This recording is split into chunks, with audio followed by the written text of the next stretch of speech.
All right, today we are talking about conditional probability. So, given events A and B, conditional probability is the probability of event B occurring knowing that event A has already occurred. So, there's some different ways to do this, and we're going to explore a few of them today. But in general, we're looking for the probability of B, and then there's a slash, and that slash means given that A has already occurred. So A is a given, A is a guarantee, and we want to know what's the probability given A. So the probability of A and B on the top, where we multiply their two probabilities, and then you divide by the probability of the thing that's given. So one way to do that is just with the formula, the fraction. And so this one says Mitchell drew a card from a standard deck. What's the probability he drew a queen given that the card was red? So the card is red was your 26 out of 52 or your 1/2. That's your given. Times the thing we want to know is that it's a queen and there are 4 queens out of 52 over that same given 26 over 52. Now you'll notice that those cancel, right? They simplify and you get the 4/52, which is 1/13. A number from 1 to 100 is randomly selected. What's the probability that it is a perfect square, given that it is an odd number? So 50 out of 100 of the numbers are odd, times there are 10 perfect squares from 1 to 100. So this is the perfect square part, 10 out of 100, over the given, which is the 50 over 100, given that it is an odd number. They cancel. You are left with the 10 over 100, which is 1/10. Another way to do it is with a Venn diagram. There are 62 people that take yoga, 48 that take spinning. So the yoga circle needs to add up to 62. The spinning circle needs to add up to 48. 15 people that take yoga also take spinning. So there should be 15 in the overlap. So yoga had 62. We take away 15. So there are 47 that are only doing yoga. Spinning had 48. We take away the 15. So there are 33 that are only doing spinning. 15 people take yoga left in that middle overlap. If a person from these groups is selected at random, find the probability that he or she takes yoga class if you know they take spinning class. So that's the 15 in the overlap. And the tricky part is figuring out what belongs in the denominator if you know they take spinning. So we look and there were 48 people taking spinning. So it's 15 people in the overlap out of 48 that we know take spinning.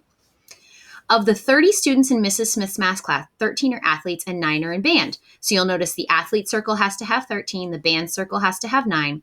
If one student is chosen at random, 3 of the athletes are also in band. So there's 3 in the overlap. So from the 13, I take away 3 for the middle, leaving 10 that are only athletes.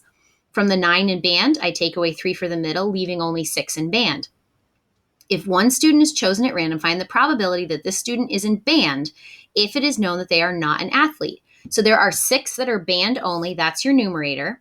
Then we need to figure out the number that are not athletes. And it said originally that there were 30 students in Mrs. Smith's class and 13 are athletes, leaving 17 that are not athletes.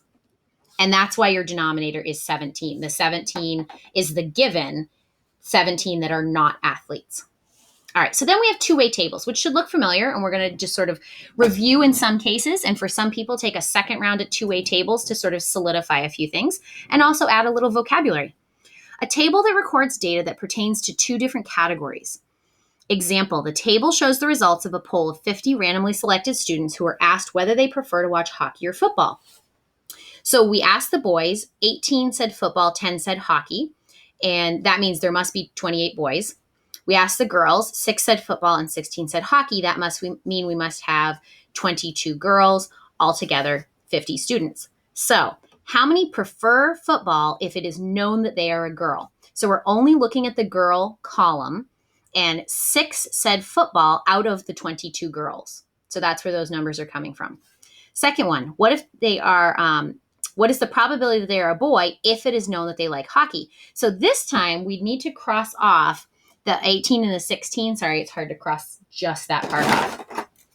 So if we do this, see if I can get that in just the right spot. We are saying the probability they're a boy if we know they play hockey. So we're looking at only the hockey data.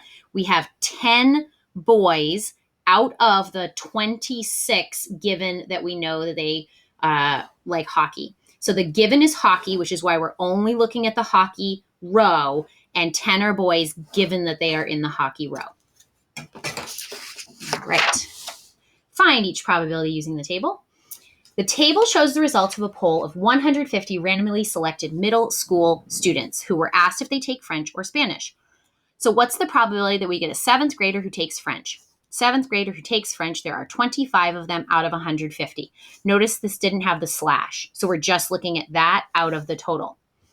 Probability that it's an eighth grader, given that they take Spanish. So we're only looking at the Spanish column, and how many are eighth graders? There are 33 eighth graders in the Spanish column, which has a total of 68. Probability that someone takes French, given that they are a sixth grader. So we would cross off the bottom and say there are 19 sixth graders who take French out of the 42 sixth graders, because the given is that they are sixth graders. Probability that you have a seventh grader, given that they take French. So if we cross off the Spanish, there are 25 seventh graders out of the 82 in the French column.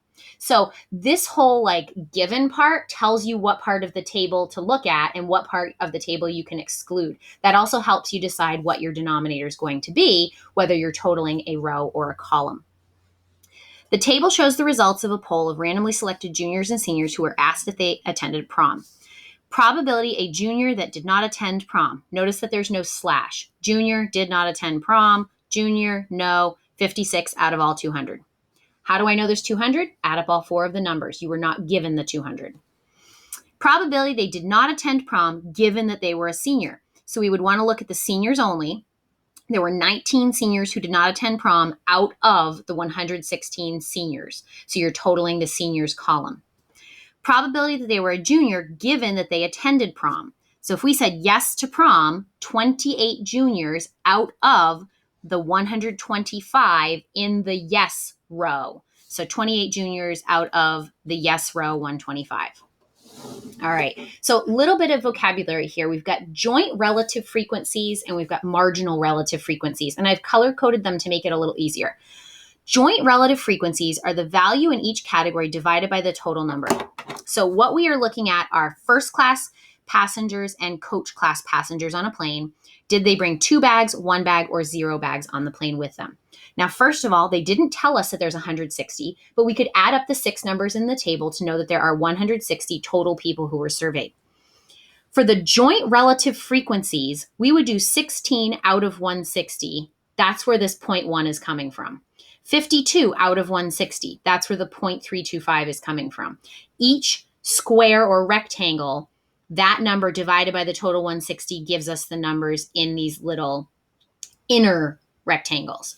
Then we can add up the first column probabilities to get all of the first class probability. I can add up the second column to get all of the coach class probability. I can also add across for 2 bags, 1 bag, and 0 bags. In either case, those columns should total 1 and the rows should total 1. Okay. Once you've got your table filled in, then you can start doing some probability questions. Probability a coach class passenger that did not check any bags.